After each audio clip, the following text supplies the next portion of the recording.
صلى الله وسلم وبارك على نبينا محمد وعلى آله وصحبه أجمعين. أما بعد، دا الله عز وجل په توفیق سره د مختصر تفسیر او ترجمه په دې سلسله کې را رسیدلیو په تفسیر د سورة التوبه کې 109 نمبر آیت ته. په دې سورت کې د منافقانو حالت ذکر کېده او په دې اخرینی آیتونو کې الله منافقان او مؤمنان دواړه جدا کړه. منافقانو صفتونه څوک منافقان دي او مؤمنان خالص مؤمنان هغه الله جدا کړه. نو په دې آیت کې الله د منافقانو بل یو کارنامه ذکر کوي چې هغه مسجد جوړولو او د جمعات د ضرر د پاره جوړو ضرر د پاره. والذین اتخذوا مسجدا ضرارا، او د دې لپاره دا کار کوو چې د مسلمانانو په منځ کې یو فساد پیدا شي. او دام د خزرج د قبیلې یو مشهور ابو عامر الراهب په نوم باندې. دا ابو عامر الراهب په دې باره کې الله دا آیتونه نازل کړي دي چې دا په جاهلیت کې نصرانی شوی و او د خزرج د قبیلې غټ بزرګو هغه کې نصرانی شوی و. خلکو به ډیر احترام وکاو، قدر وکاو د دې خلکو. کله چې پیغمبر صلی الله علیه وسلم مدینه ته راغی او د عزت چې د سره ختم شو، نو د په حسد کې راغی، نو د اسلام ته دعوت وکړو، نو د اسلام نم د انکار وکړو او په حسد کې راغی. دی ویل چې عزت خو زما لاړې. بعضې خلک چې دی نو عزت پسې ګرځي که نه، دین غم دی وړی چې هلکه د دین غم کوه، ده عزت خو په دې دین کې دی که نه، نو کرسۍ او په دې پسې نښتی. نو په دې وخت کې دی په حسد کې راغی، نو دی لاړو قریشو سره خبره وکړه د مسلمانانو په خلاف باندې. دا بعضې خلک چې دی که نه حسد د وجې نه لاړ شي، د مسلمان په مقابل کې لاړ شي، د کافرو سره دغه خبرې جوړوي، د هغې په مقابل کې راپاسي، راپاروي یې، کافر راپاروي مسلمان ته. دا څومره بده خبره ده چې یې د سره په یو خو د سره په مسلمانۍ کې یو سړی شریک دی، یا د سره ګاونډي دی، او ته د هغې په خلاف باندې ځې او دنیا راپارې په هغې باندې، دنیا پې راپارې چې دی داسې کوي او دا داسې خلک دي. ته د الله نه دومره نه یېرېږي؟ په دې ملک کې چې څوک اوسېږي خو دا مسلمانان دي که نه، مسلمانان دي، ستا رحم په دې باندې نه راځي. دا خلک چې دغسې در په در ګرځي او خاورې په سر، نو چې ته پې رحم ونه کړي او ته خیال ونه ساتي، نو څوک بې خیال ساتي؟ نو دا خلک چې دی بې دا کارونه کوي. نو دی لاړ او د هغې په مقابل کې هلته کار شروع کړ. بیا شام ته لاړ، دغه ځای شام ته چې لاړ، هلته د هرقل بادشاه چې دی هغې راوپاره مسلمانانو په خلاف. بیا یو ځای بل ځای ناست دي که نه، جرګې او میټینګونه کوي د اسلام په مقابل کې. نو دې داسې کار وکړي چې د منافقانو سره خبره وکړه، هغې ته ویلې چې د مسجد قبا په خوا کې یو مسجد جوړ کړئ او دا به زمونږ یو مورچه. بعضې خلک نه مسجد اراده نه وي، خاصې په دې نوم باندې ځان چلی، ځان په دې معاشره کې چلی. نو دا به زمونږ یو مرکز شي او دلته به موږ درشو، یو مورچه به یې زمونږه، او په دې مسلمانانو به د دغه ځای نه حمله وکړو. نو دی پیغمبر صلی الله علیه وسلم له دعوت ورکړو مسجد د افتتاح دپاره، زمونږ افتتاح د مسجد راشه. نو پیغمبر صلی الله علیه وسلم ورنه راغی، لکه هغه ورته ویل زه تبوک ته روان یم، تبوک د غزا ټیم و دا وخت، تبوک ته روان یم او چې زه واپس راشم نو بیا به درشم، تاسو له به مونځ وکړم. نو په دې کې دی داسې کار وکړه چې یو نیک صحابي چې دی دا یې راونیو، نیک صحابي، هغه ته ویل چې راشه ته مونږ له مونځ وکړه. هغه خو ناخبره و که نه، پویه نه و، نو هغه له مونځ ورکړه. پیغمبر صلی الله علیه وسلم چې د تبوک د سفر نه کله را واپس کېدو، نو د آیتونه نازل شو. پیغمبر صلی الله علیه وسلم کس ولېږه چې ورشئ او دا جومات وله وسېځئ. نو په دې کې دا منافقان سخت په قار شو، لکه چې مرکز دی وله وران که کنه، مرکز دی وله وران که، نو په دې کې ډېر په قار شو. د دې دا منافقت نورم ډېر شو او خپل بغض او منافقت دې راښکاره کړ. او په دې آیات کې د مسجد ضرار صفتونه ذکر دي، چې هغه مسجد چې هغه د ضرر دپاره دی جوړ کړی خیر اراده پکې نه وه نه د منځونو اراده وه پکې الله عز وجل دا دی واقعې ته اشاره کوي فرمایي أعوذ بالله من الشيطان الرجيم والذين اتخذوا مسجدا ضرارا او هغه کسان چې جوړ کړی دی جومات دپاره د ضرر ورکولو وکفرا او د وجې د کفرنا وتفریقا بین المؤمنین او دپاره د جدایي په منځ د مؤمنانو کې یو دا دی چې دا مسجد جوړ کړی د ضرر دپاره مسلمانان دا جدا کوي د کفر دپاره جوړ کړی دی وإرصادا لمن حارب الله ورسوله او جوړ کړی دی د هغه چا چې جنګ یې کړی د الله او د رسول د هغه سره من قبل مخکې د دینه یو مورچې جوړه کړې ده ارصادا مورچې جوړه کړې ده لمن د هغه چا دپاره حارب الله ورسوله چې د الله او د رسول سره جنګ کوي دی او جنګ یې کړی د الله او د رسول سره ولا يحلفن او خامخا دی قسمونه کوي ان اردنا الا الحسنى چې یقینا ارادنا چې نه د اراده زمونږه مگر نیک اراده ده زمونږ په دې سره په دې سره خو موږ منځونه کوو دلته او دا کوو ځکه منافق سړي حالت هم داسې دی چې هغه په ظاهره کې او تا ته داسې نه وایي که نه چې زه دا کوم ظاهره کې اسلام ښکاره کوي او کفر خپل پټوي والله یشهد الله گواه دی انهم لکاذبون یقینا خامخا دی دروغجن دي لا تقم فيه ابدا مه ودرېږه په دې کې هېڅ چرې لمسجد خامخا هغه جومات الله پیغمبر منع کو آیتونه نازل شو چې مه ودرېږه په دې جومات کې ځکه دا جومات خو د ضرر په نیت باندې جوړ شوی دی ته به ورځې منځونه کې ورله افتتاح دا به ولې نه کې هغه مسجد کې ودرېږه چې هغه د تقوا او د اخلاص بنیاد خدای شوی دی چې هغه کم مسجد دی مسجد قباء لمسجد خامخا هغه جومات اسس علی التقوا چې بنیاد کې خدای شوی دی په تقوا او اخلاص سره من اول یوم د اول ورځ نه احق ان تقوم فی دا ډیر لایق دی د دې لپاره چې ودرېږي ته په هغې کې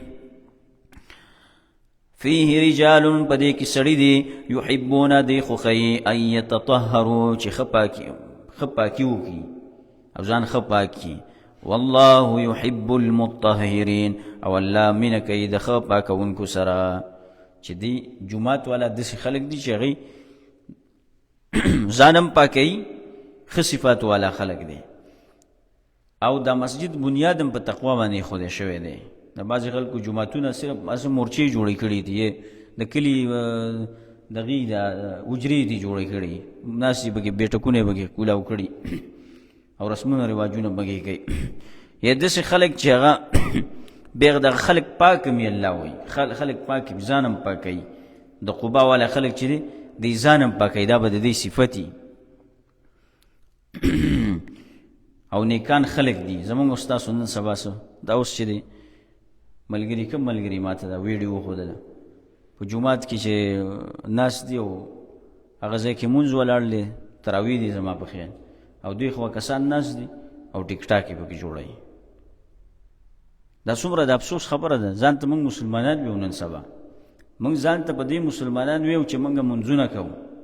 مسجدونو ته ځو او تراویح کوو او روجې نیسو موږ د دې نه خبر یو چې اسلام حقیقت څه دی په جومات کې چې ته دا کار کې نو تاسې ځان سره سوچ وکړه چې دا ته په کوم ځای کې ناست اول خو دا کور د الله دی د الله په کور کې ته ناست بیا د الله نه تا نه دونه حیا نه درځي چې دلته مونځ ولاړ دی ته د مونځ سره ودرېږي ښه چې مونځ سره نه ودرېږي بیا د جومات نه وځه الله کور خو پرېږده که نه په خپل ځای او ځکه دا جومات خو د الله شعایر دي که نه د الله نښې دي شعایر هغې ته وایي چې الله پرې پېژندل کېږي په دې جومات باندې خلک الله پېژني د الله شاعره ده نو ته د الله قدر نه کې ستا په زړه کې د الله دومره هیبت نشته دی دومره یېره د الله نشته چې ته د الله نه ویرېږي او د الله د دې شاعري خیال وساتي هسې دا خبره ګوره ډېره خطري خبره ده چې په دې باندې سړی د ایمان نه خلاصېږي موږ وختي وویله که چې څوک ګوره د الله د شاعرو قدر نه کوي وما قدر الله حق قدره او یا دا ده چې استهزا ده خو یو قسم استهزا شو ته په جومات کې ناستې او ته دا کارونه کې دې خبرې ته تاسو سوچ وکړئ چې ته د یو عزتمند سړي په دیره کې ناست دی په بیټک کې د هغه ناست دی حجره کې او ته یې داسې ګډې وډې خبرې وکړي او یا داسې غلط حرکت وکړي او سړی به تا نیغ د دې بیټک نه وباسي چې ته وځه دې ځای نه تا ته زما بیټک او دا زما عزت تا ته سپک ښکاره شوی دی چې ته دلته د قیسې او دا خبرې کې یعنې موږ تاسو په خپل بیټک کې دا نه برداشت کوو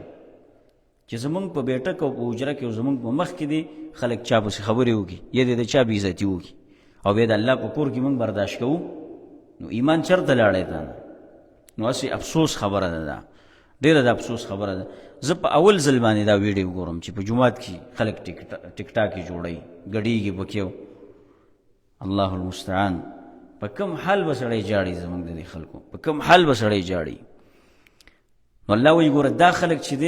دی د تقوا بنیاد هم د دې مسجد ایښودی شوی دی او دوی په خپله باندې پاک خلک دی یحبون ان یتطهروا دا مسجد قبا والا دی ځان پاکوي پیغمبر صلی الله علیه وسلم د دې نه تپوس وکړه وایي ستاسو صفت کړی د الله تاسو په څه باندې ځان پاکوئ نو هغې وویل چې موږ د اوبو سره څه کوو استنجام کوو او دارنګې د دې عقیده هم پاکه وه یتطهروا د دې نه عام هغه مراد دی چې عقیده د دې پاکه وه توحید عقیده وه شرک پکې نه و بدعت خرافات پکې نه او اخلاق هم د دې پاک و اخلاق هم ښایسته او اعمال هم پاک و دا ټولو ته شامل دی نو چې عقیده دې هم ګډه وړئ اخلاق دې دې پورې را رسېدلي چې ستا ټیک ټاک د بازار نه او د سندرو د محفل نه راغی جومات ته راورسېده نو تا نه به څه د خیر امید خلک وساتي اعمال خو دې په دې درجه کې دي د مونځ نه دې لوبې شروع کړي دي ما كان صلاتهم عند البيت الا مكاء وتصديه د مشرکانو کار څه و بیت الله په خوا کې چغې وال شپېلي وال دا دغه عبادت نو د دې عبادت نه دغه چغې شپېلي نه دي جوړ شوي دا ټیک ټاک چې ته جوړی دا چغې او شپېلي نه دي دا سندرې او ګډېږي را ګډېږي چې په جومات کې نو اخر د الله نه یېرم پکار ده که نه د الله نه یېرم پکار ده والله يحب المطهرين او یقینا الله مینه کوي د ښه پاکونکو سره چې هغوی پاکي د هر لحاظ اعمالو عقیدي او د اخلاقو لحاظ سره ټولو سره پاکي افمن اسس بنیانه آیا پس هغه څوک چې بنیاد یې ایښودی شوی دی د آبادۍ على تقوى من الله په یره د الله نه ورضوان او په رضامندۍ د الله خیر دا غوره دی یعنی آیا دا غوره دی سوالیه ده امن اسس بنیانه او یا که هغه څوک چې بنیاد یې ایښودی شوی دی د آبادۍ على شفا جرف هار په هغه غاړه د ډډ د کمر کې ډډ د کمر چې کله هغه را پریوځي هارین را پریوتونکی دی فانهار به نو پس پریوځي به د هغې سره فی نار جهنم په اور د جهنم کې والله لا يهدي القوم الظالمين او الله هدایت نه کوي قوم ظالمانو ته لا يزال بنيانهم نو همیشه به آبادي د دوی الذي بنوا ریبة هغه چې جوړ کړی دی دوی په سبب د شک لا يزال بنيانهم یعنی د ظاهري آبادي چې ده د دې په زړونو کې به ظاهري یو سبب د شکی او اختلاف به جوړوي د دې په زړونو کې فی قلوبهم په زړونو د دوی کې الا ان تقطع قلوبهم تر هغه وخت پورې چې ټوکړه به شي زړونه د دوی والله علیم حکیم او الله تعالی پوهه دی او حکمتونه والا دی ان الله اشترى وسلا جهاد ته ترغیب ورکوي د منافقانو صفتونه هغه چې ختم شو وسلا جهاد ته ترغیب ورکوي جهاد نه باندې پاتې کیږي او هغه کسان چې د الله په لاره کې جهاد کوي د هغې یو قسم فضیلت بیانوي ترغیب ورکوي دی مؤمنانو ته چې راشي دا ځان کې پیدا کړي دا صفتونه او په لسو طریقو سره الله عز وجل په دې آیات کې زیری ورکوي مؤمنانو ته لس طریقې دي په دې آیات کې او زموږ تفسیر مختصر دی نو موږ مختصر وایو چې الله عز وجل ستاسو نفسونه اخیستي دي تاسو ستاسو په بدل د جنت کې مالونه اخیستي دي څه لپاره دې لپاره چې تاسو له الله جنت درکړي یعنی ارزانه شی تاسو نه اخیستی دی چې هغه نفس دی مال دی او قیمتي شی تاسو له درکړی دی چې هغه څه دی جنت دی څه لپاره دې لپاره چې تاسو د الله دشمنان وجنئ یا تاسو وجلی کیږئ په هر حال کې د الله وعده ثابته ده تاسو سره او دا وعده په 3 کتابونو سره ثابته کړې ده تورات والانجیل والقرآن تورات کې انجیل کې او په قرآن کریم کې دا 3 کتابونه الله ولی خاص کړه دغه وجه هم دا ده مفسرین وایي چې د دې تورات د وخت نه جهاد شروع شوی اول تورات وګڼه به انجیل راغی دغه وخت نه جهاد شروع شوی دی دغه نه مخکې جهاد نو هغه نه مخکې جهاد نو بني اسرائیل ته باندې الله فرض کړو واقعات مخکې تیر شوی دي الله عز وجل فرمایي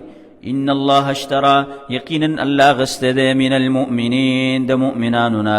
انفسهم واموالهم نفسنا داغوي ومالنا داغوي بان لهم الجنه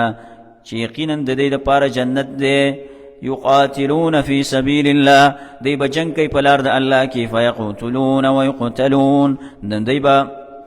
دی بوجن کافرانو لرا ويقتلون او دی بموجل شي وعدا عليه حقا دا وعده د الله د طرفنا په ذمه د الله کې دا پرشتنی سره په تورات په تورات کې والانجيل والقران او په انجیل کې او په قران کې ومن اوفى بعهده او څوک ډیر پورا کون کې په لوز باندې په لوز خپل من الله د الله نه څوک شته چې د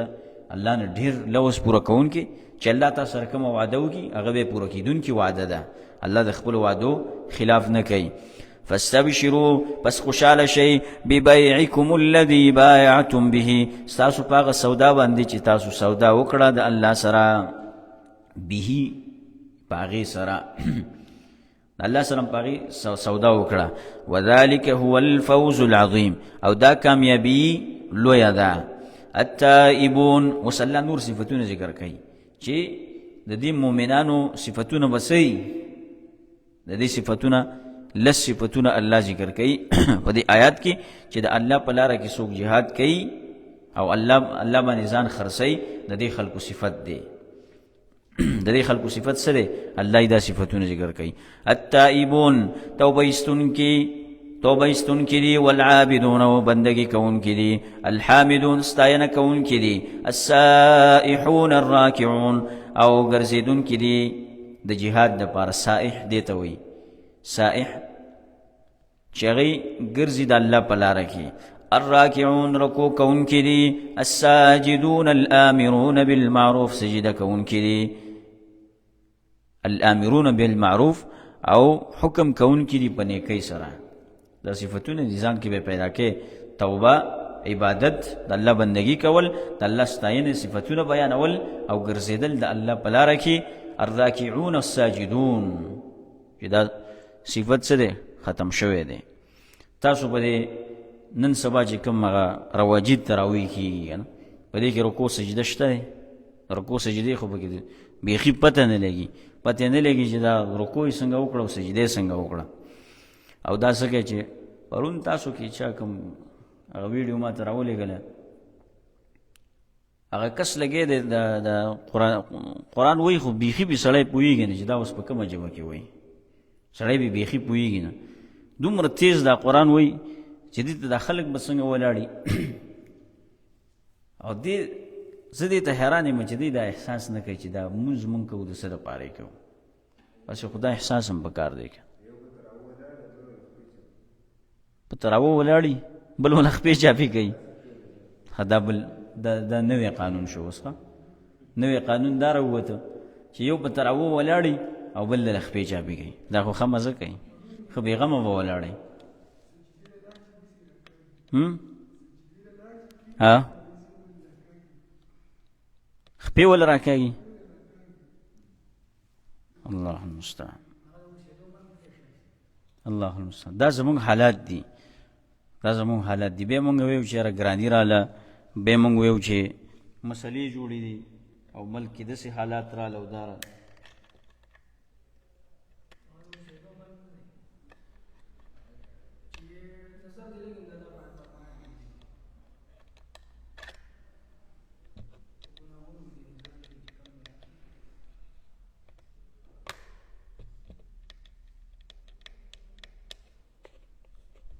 الله دې خیر وکړي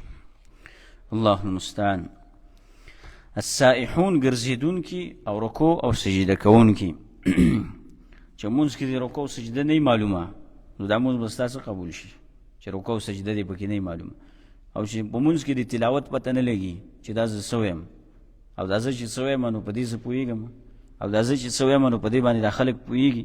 نو دا مونځ به ستا وشي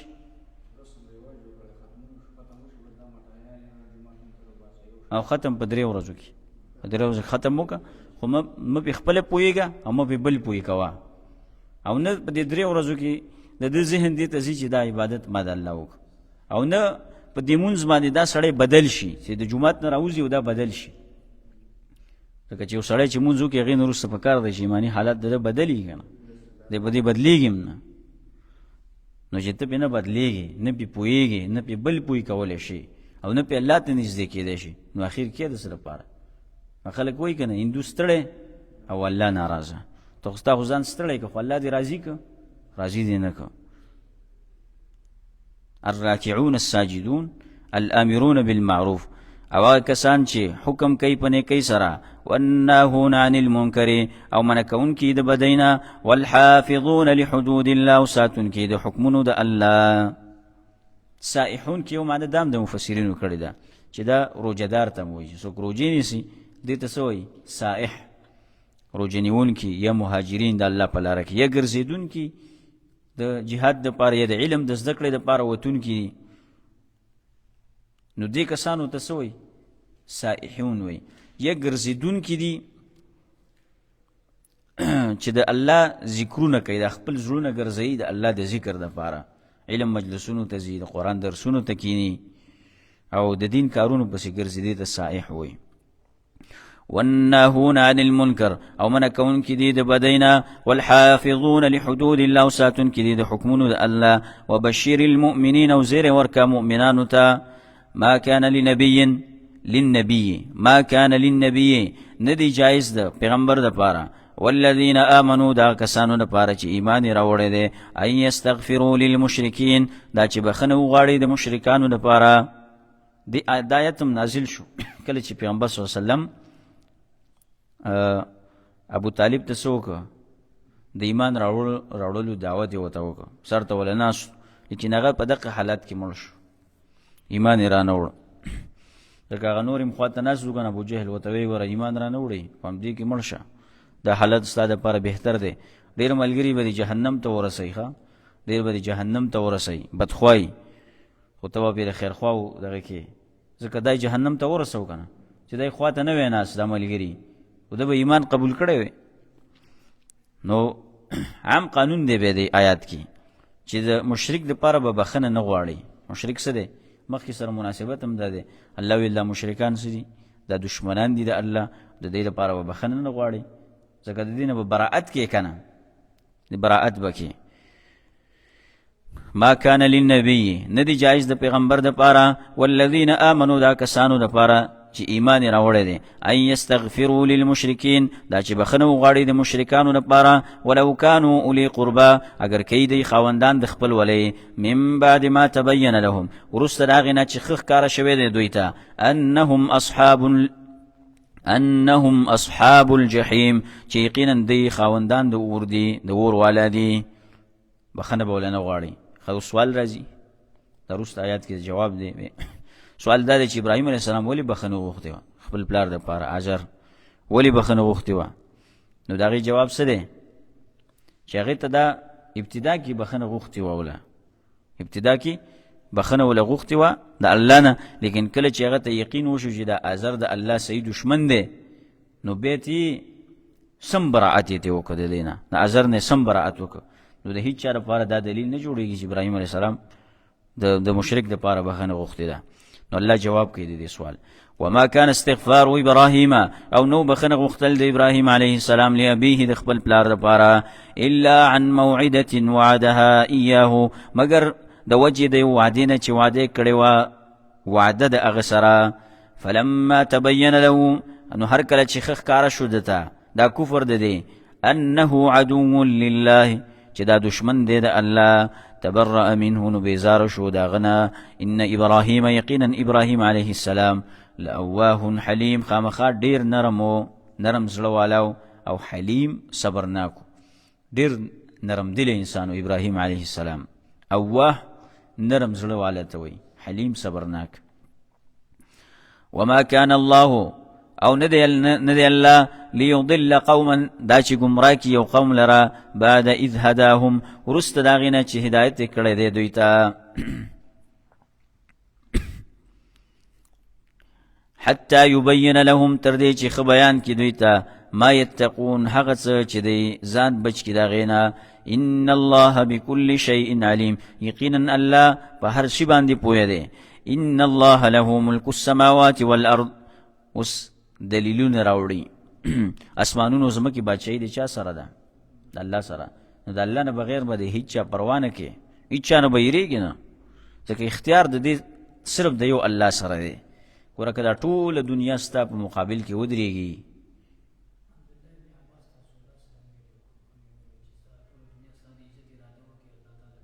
همدا حدیث ورته بیان کړی، وعلم ان الامه لو اجتمعت على ان يضروك بشيء، کله ټوله دنیا را جمع شي او تا ته نقصان در رسوي، نقصان نشي در رسولی چې الله ستا لپاره نه لیکلی. او که دا ټوله دنیا را جمع شي او تا له فایده درکوي نو هېڅ فایده نشي درکولی، ځکه چې دا تقدیر کې چې الله څه لیکلي تا ته والله که یخته عمره نقصان ورسوي، یخته ته نقصان نشي رسولی، نوک ته دې ضرر نشي رسولی. نو عقیده به په الله باندې ساتي. الله ګوره بار بار مونږ ته وایي چې د عقیده خپله مضبوط وساتئ. ان الله یقینا الله له ملک السماوات والارض، خاص داغه دپاره بادشاهي د اسمانونو د ځمکې ده. یحیی و یمید، الله ژوندي کول کوي، مړه کول کوي. وما لکم من دون الله، نشته ستاسو دپاره سوا د الله نه من ولی څوک دوست ولا نصیر او نه څوک مدد کوونکی. لقد تاب الله علی النبی، یقینا مهربانی کړې د الله په پیغمبر باندې، والمهاجرین او په مهاجرینو باندې، والانصار او په انصارو باندې، الذین اتبعوه، هغه کسان چې تابعداري کړې دغه فی ساعة العسرة، باغه سخت حالات کې، پس ساعت د تنګسیا کې عسره دغې ته وایي. من بعد ما کاده، وروسته د هغې نه چې نږدې و، یزیغ قلوب فریق منهم، چې کاږه شوي وی زړونه د یوې ډلې د دوی نه. ثم تاب علیهم، بیا الله مهرباني وکړه په دوی باندې. انه بهم رؤوف الرحیم، یقینا الله په دوی باندې شفقت کوونکی دی، رحم کوونکی دی. وعلى الثلاثة الذین خلفوا، او مهرباني وکړه الله په هغه درې کسانو باندې چې وروسته کړی شوي وو، یعنی د کار د هغوی نه وروسته شوي وو. دا څوک مراد دي د دې نه؟ د تبوک د غزا نه چې وروسته کم صحابه کرام پاتې شوي وو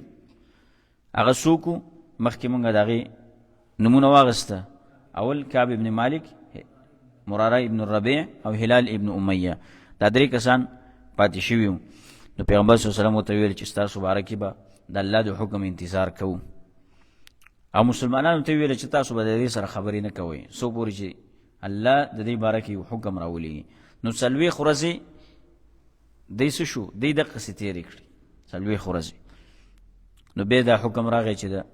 د خپلو بیبیانو نه به هم جدا شي، معاشرې نه خو جدا کړ، خبرې ورسره نه کېدې. بیا دا حکم راغی چې اوس به د خپلو بیبیانو نه به هم جدا کېږي. نو دا نور هم سخته شوه په دې کې. اخیر چې 10 ورځې نور هم تېرې شوې، 50 ورځې تېرې شوې، نو الله د دې توبه قبوله کړه. الله توبه قبوله کړه. او دا 50 ورځې دا په دې داسې تېرې شوې چې ذهني ډېر پریشان و. ذهني الله دې آیت کې دې ته اشاره کړې ده چې دا دنیا ګوره ډېره پراخه وه، خو چې دا ذهني سړی پریشانه وي که نه، نو دا دنیا به یې په سړي باندې راتنګوي. هر څومره چې دا دنیا خوشحالۍ او نعمتونه او دا ورته کېدې، خو چې ذهني پریشانه وي که نه، نو اوس مثال کې کم ملک ورکو که د کافرو کم ملک ورکو خو هم ښه راته نه لګي که نه، خو مثال کې به سعودي عرب ورکو، ځکه چې دا د مسلمانانو ملک هم دی او هر لحاظ سره ښه دی. که مالي لحاظ سره وګوریم ښه دی، او که دیني لحاظ سره وګوریم په دنیا کې ښه دی. نو که په سعودي عرب کې مو اوسېږئ که نه، خو چې ذهني پریشانه وي نو بیا به پریشانه وي. او دا بعضې خلک هسې چې سپین رومال دله وګوري که نه، او سپینې کپړو کې یاره مزې یې وکړې وایي مزې یې وکړې. دننه خو خبر نه وي که نه، دننه خبر نه وي چې د دې په زړه کې څه تېرېږي. د دې زړه نه خو یو الله خبر دی. ته د چا د حالاتو نه څه خبرې چې ته فیصله کې چې مزه یې وکړې. ته خو اول ځان خبر که، او د هېچ چا د زړه نه څوک نه خبر. زه ستاسو د زړه نه نه یم خبره، تاسو زما. حالانکې چې ښځه چې دی د خاوند د زړه نه نه خبر، خاوند د ښځې د زړه نه نه خبر. نو دا بعضې خلک به د خلکو د زړونو فیصلې کوي، لږ دې لږ صحیح دي ویني که نه، پاک صفا دي ویني، او بیا دا کیمرې او دا موبایل خو سړی نور هم پاکوي.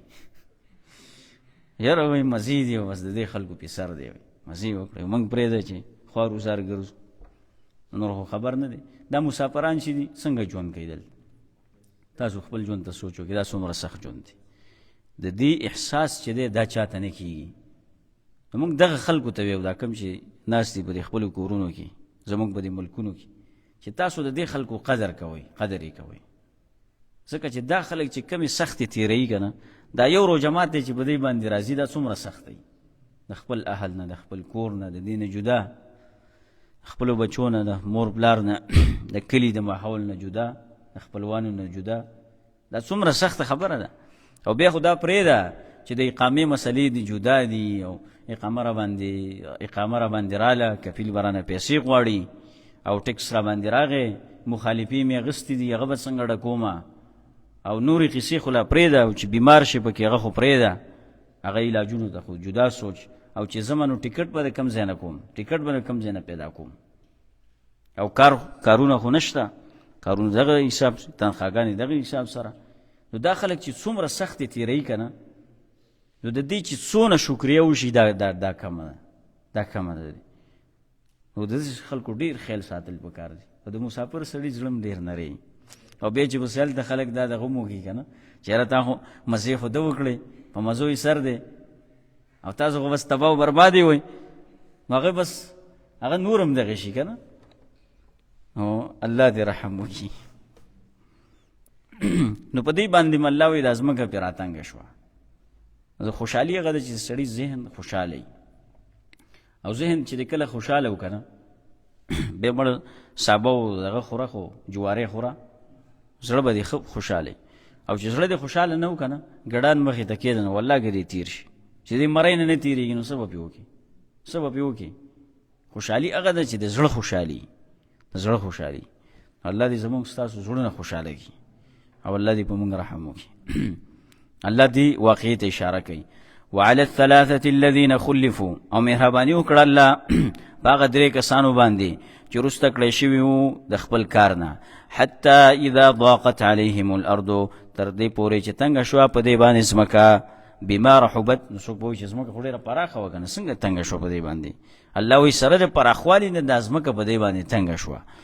وضاقت عليهم انفسهم، او تنگ شو په دې باندې نفسونه د دوی، وظنوا، او دې دا ګمان وکړه، الا ملجأ من الله الا الیه، چې نشته دی ځای د پناهي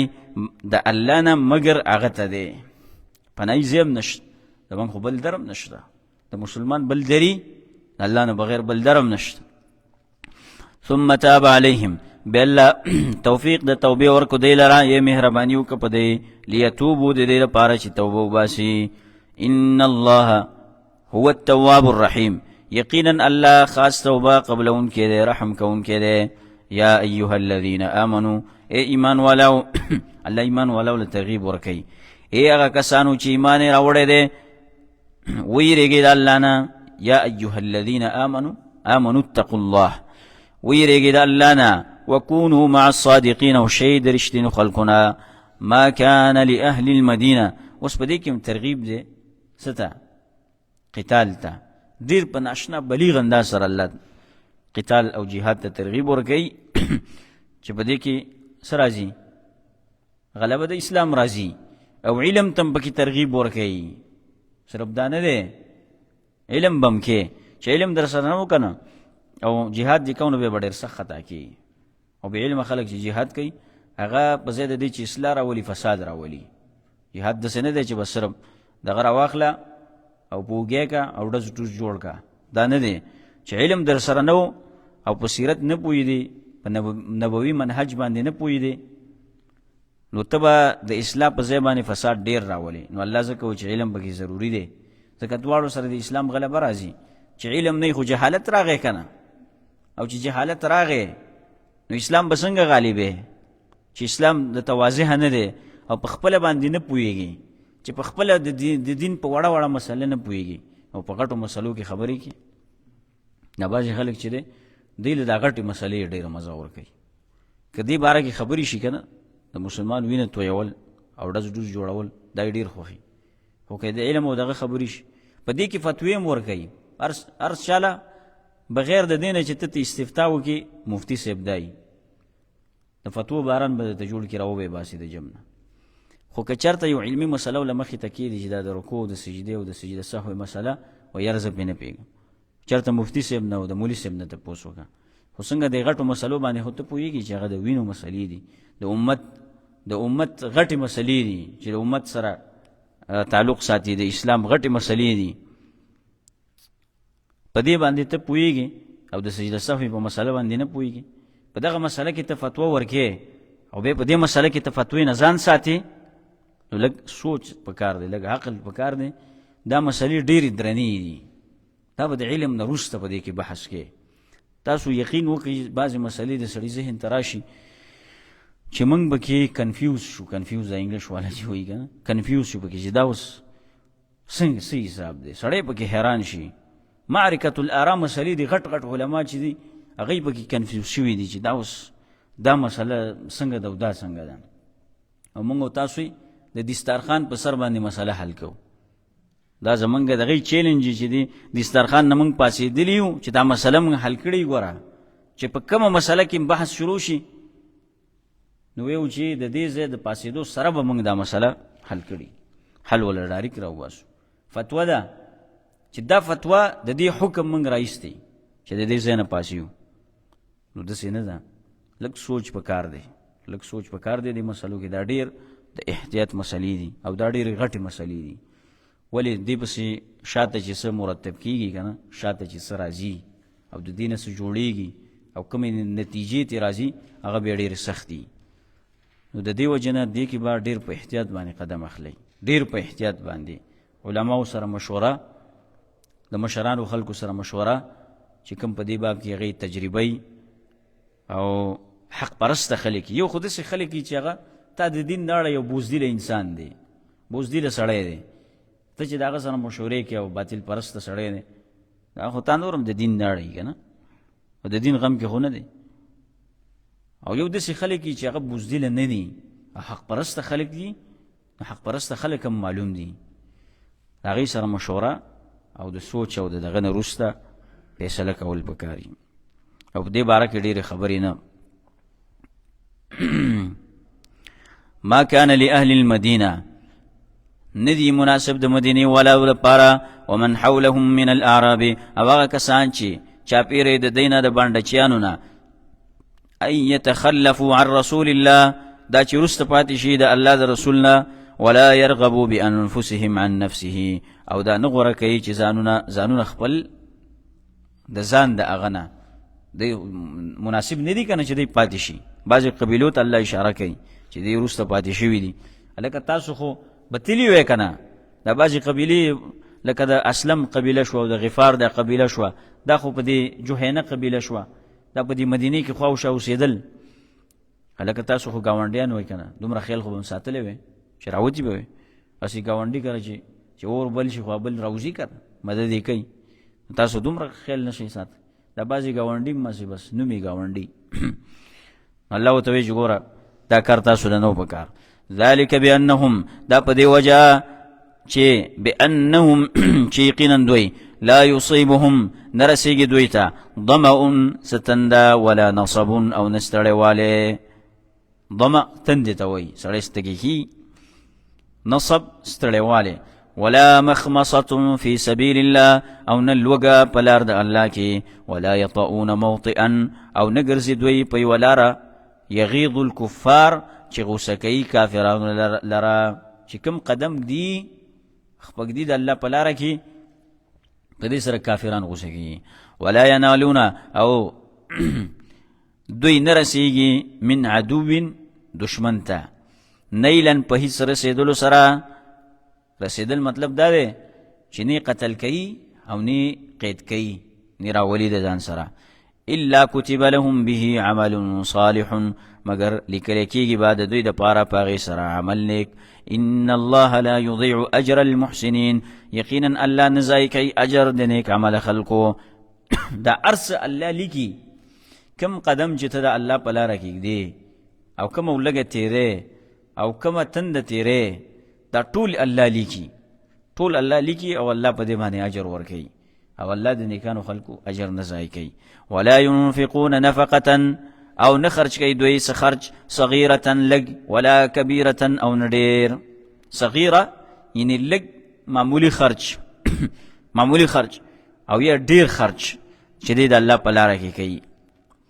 ډېر خرج څه کوي؟ د الله په لاره کې کوي. عثمان ابن عفان رضی الله عنه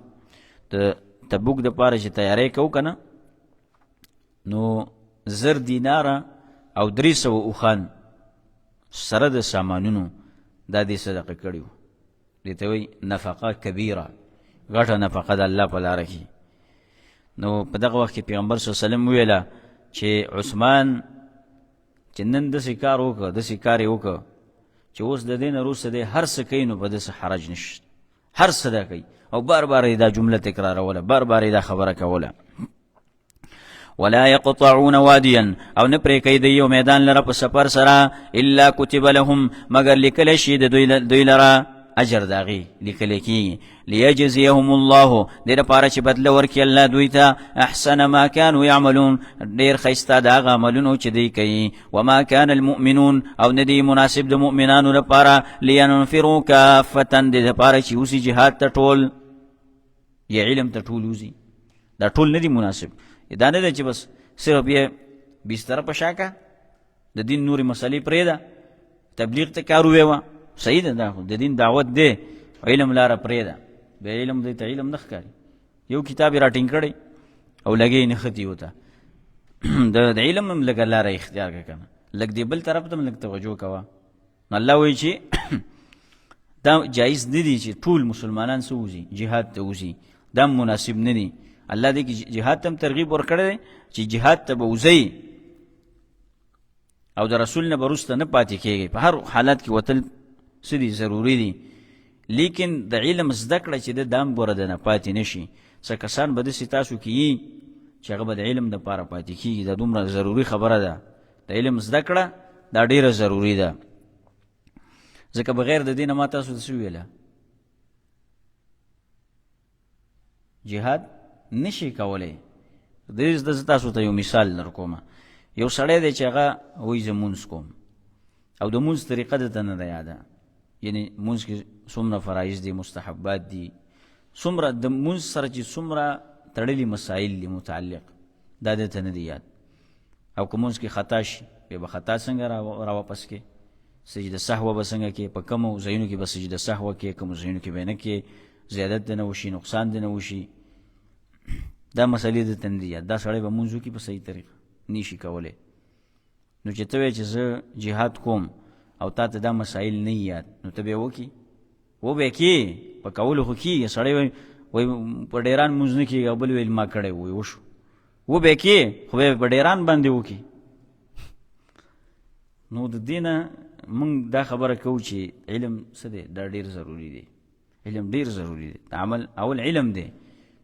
شیخ الاسلام مجدد محمد ابن عبد الوهاب رحمه الله خپل کتاب کې څو خبرې ذکر کړي. اول څه دی العلم، علم بس ذکي. اعلم رحمك الله انه يجب علينا تعلم 3 مسائل. واجب دی په موږ باندې څه علم د 3 مسلو. اول العلم علم کول، ثم العمل بیا عمل کول په دې باندې، او بیا الدعوة الیه دعوت کول، دې ته دعوت کول. دا ډېر ضروري مسائل دي چې سړی زده کي. اول به علم کې به عمل کې، او چې د علم نه د مخکې عمل شروع کو بیا به نقیصه ګډوډېږي که نه. یو سړی دی چې هغه وایي زه ګاډی چلومه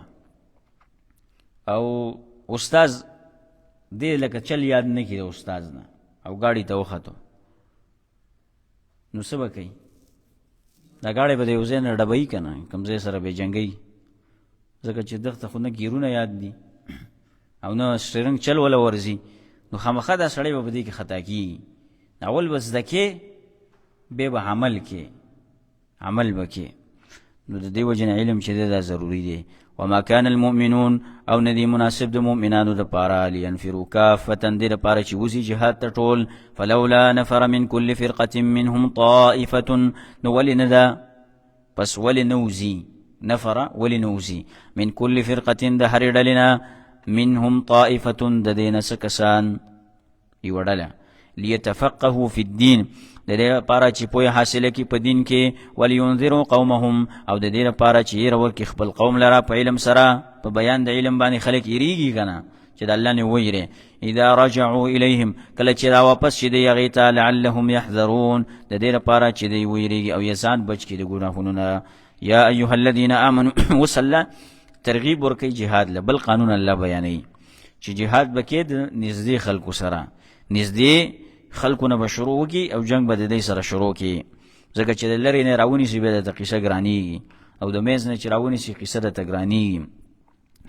یا ایها الذین آمنوا ای ایمان والو قاتلوا الذین یلونکم من الکفار جنگ وکړئ د هغه کسانو سره چې نږدې دي تاسو ته د کافرانو نه. ولیجدوا فیکم غلظه او موندلي کړي دی په تاسو کې سختي. واعلموا ان الله مع المتقین او پوه شئ چې بېشکه الله ملګری دی د متقیانو. واذا ما انزلت سوره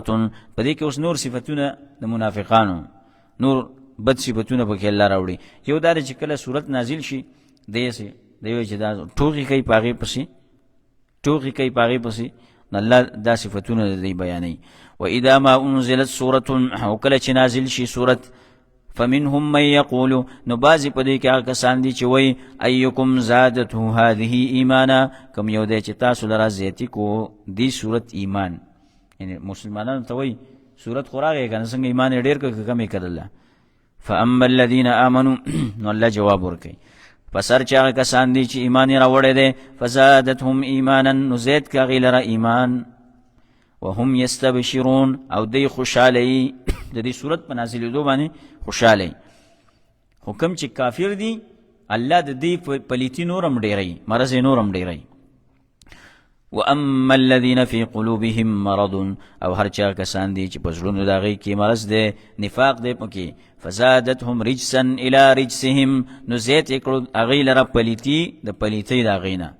وماتوا وهم کافرون او مړه شول په داسې حال کې چې دی کافرانو. اولا یرون اوس الله ترغیب ورکوي توبې ته چې ګوره منافقانو دا امتحانونه په تاسو باندې راځي خو راشئ توبه وباسئ که نه تاسو ولې نصیحت نه قبلوئ. اولا یرون آیا دی نه ګوري انهم یفتنون چې یقینا په دوی باندې امتحان راځي فی کل عام په هر یو کال کې مرة او مرتين یو ځل یا دوه ځل ثم لا یتوبون بهم دی توبه نه وباسي ولا هم یذکرون او نه دی نصیحت قبلوي نصیحت هم نه اخلي امتحانونه هم پرې راځي او نصیحت هم نه قبلوي. واذا ما انزلت سوره دا اوس بل صفت عیب د منافقانو بیانوي کله چې یو صورت نازل شي دی به یو بل ته وکتل دا د دې کار دی که نه یو بل ته به وکتل. صحابه کرام خو به سرونه کته کړي ځکه چې کله چې په قرآن کریم ویل کېدو او پیغمبر صلی الله علیه وسلم به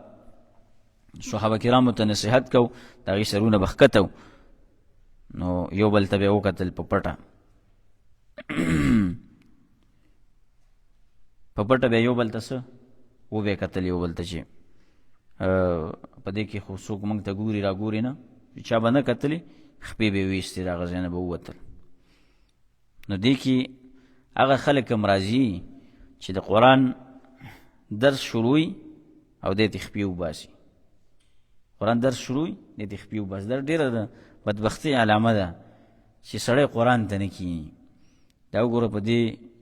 په دې وخت کې څومره خلک دي زموږ تاسو وګوره زموږ په دې ځان له په دې دغه کې چې دی په دې اشاره کې دا څومره خلک بختانه ناست دي. که تاسو اوس ووتئ که نه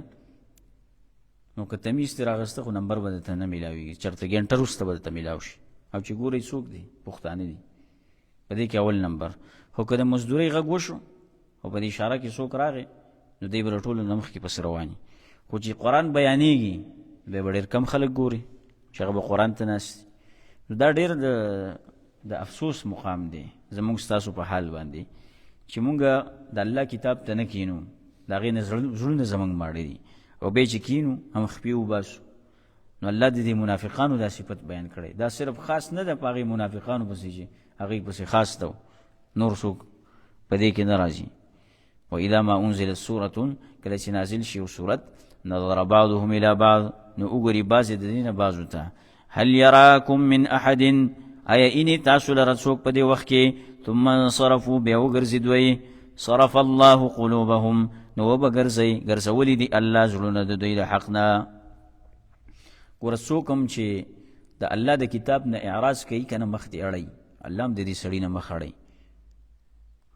د الله مونږ او تاسو ته ضرورت نشته دی. دا مونږ چې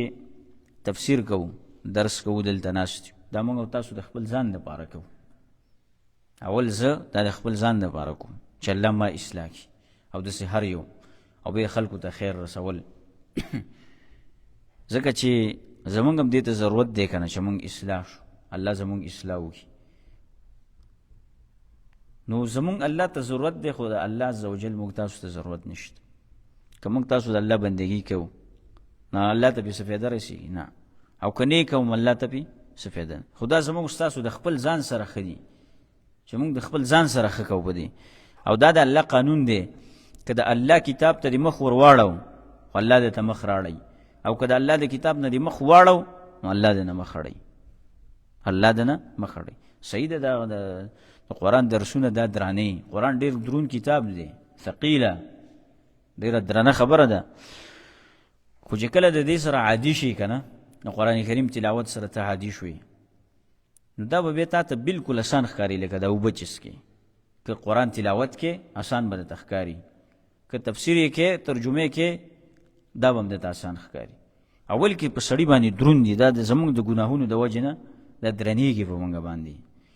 خو چې کله انسان پاک شي صفا شي د کتاب ته نو الله عز وجل به اسانوي انسان ته. د دې وجې نه الله وایي چې دې منافقان دی وګرځېدل د الله د کتاب نه نو صرف الله قلوبهم الله د دې زړونه م واړول د حق نه. ذلک بانهم دا په دې وجه باندې چې دی یو قوم لا یفقهون دی یو داسې قوم چې نه پوهېږي. لقد جاءکم رسول اوس په آخر د صورت کې د پیغمبر صلی الله علیه وسلم صفات بیانوي او د الله توحید بیانوي او د پیغمبر په صفتونو کې مقصد دا دی چې ګوره دا ډېر غټ پیغمبر دی ډېر عظیم پیغمبر دی. تاسو د دې پیغمبر سره په منافقت باندې چلیږئ سره د دې نه چې څومره احسانات دی پیغمبر تاسو سره کړي دي دا یو محسن پیغمبر دی. نو دا خو د اخلاقو تقاضا نه ده که نه چې هغه تا سره احسان کوي او ته د هغې سره دوکې کوې چلونه کوې ورسره په دې چلونو باندې چلیږي ورسره. لقد جاءکم رسول یقینا راغلی دی تاسو ته پیغمبر من انفسکم ستاسو د جنس نه. یو خدا دی چې ستاسو د جنس نه دی د بل ځای نه هم نه دی راغلی ناشنا هم نه دی. عزیز علیه او ګران دی په هغه باندې ما عنتم هغه کار چې تاسو په مشقت کې اچئ. پیغمبر صلی الله علیه وسلم ډېر کارونه داسې نه دي کړي چې هغه امت په مشقت کې اچئ. داسې ډېر مثالونه شته دی. لولا ان اشق على امتي لامرتهم بالسواك عند كل وضوء عند كل صلاه. کما امت باندې زمانه سختې دی ما به څه کړی وی په مسواک باندې امر کړی وی خو زما په امت ډېر مسلې سختېږي. پیغمبر صلی الله علیه وسلم مسلې اساني کړي دي امت ته او ډېر کارونه د دې وجې نه دي کړي چې هغه په امت باندې فرض نشي. دا یې فرمایلي دي که نه چې زه ډېر کارونه د دې وجې نه پرېږدم چې هغه په تاسو باندې فرض نشي. نو ډېر حرصناک دی پیغمبر صلی الله علیه وسلم په دې خبره او ډېر ګرانه لګي په دا خبره چې تاسو په مشقت کې واچي. نو هغه دین کې خو مشقت هم نشته تاسو بیا د دې خبره نه منئ. حریص علیکم بل صفت حرص کوونکی دی په فایدې رسولو باندې تاسو ته بالمؤمنین او خاص کر په مؤمنانو باندې. رؤوف الرحیم ډېر شفقت کوونکی دی او رحم کوونکی دی. فإن تولوا اوس دې کې م الله تسلي ورکوي که دا خلک واوړي نو خیر دی هېڅ خبره نشته. الله ستا ملګری دی که نه الله ستا ملګری دی او په الله باندې خپل ځان وسپاره. غټ بیان الله وکړه ډېر اوږد بیان یې وکړه د منافقانو صفتونه د مشرکانو اقسام د جهاد مسائل دا ټول الله بیان کړه. فإن تولوا نو پس که واوړېدل دا خلک واوړېدل تا باندې څه ګناه نشته تا خو ته بیان وکړه حق بیان دې ورته وکړه فقل حسبي الله نو ووایه کافي دی ما لره الله لا اله الا هو نشته دی لایق د عبادت سوا د الله نه علیه توکلتو خاص په دې الله باندې مې سپارلی دی خپل ځان وهو رب العرش العظیم او هغه الله دی خاوند دی د رب دی د عرش لوی هغه الله چې هغه د لوی عرش خاوند دی رب دی د عرش چې هغه لوی دی په هغه ذات باندې ځان وسپاره او تا ته هیڅوک ضرر نشي در کولی ستا کار ستا دعوت دا د الله دپاره دی او ستا رسول دی صرف نور خلکو منل نه منل دا د الله کار دی څوک مني او که نه مني الله به ورسره پوهېږي نو دې سره سورة توبه اختتام ته ورسېده او زمونږ درس هم هذا وصل اللهم على نبينا محمد وعلى آله وصحبه أجمعين جزاكم الله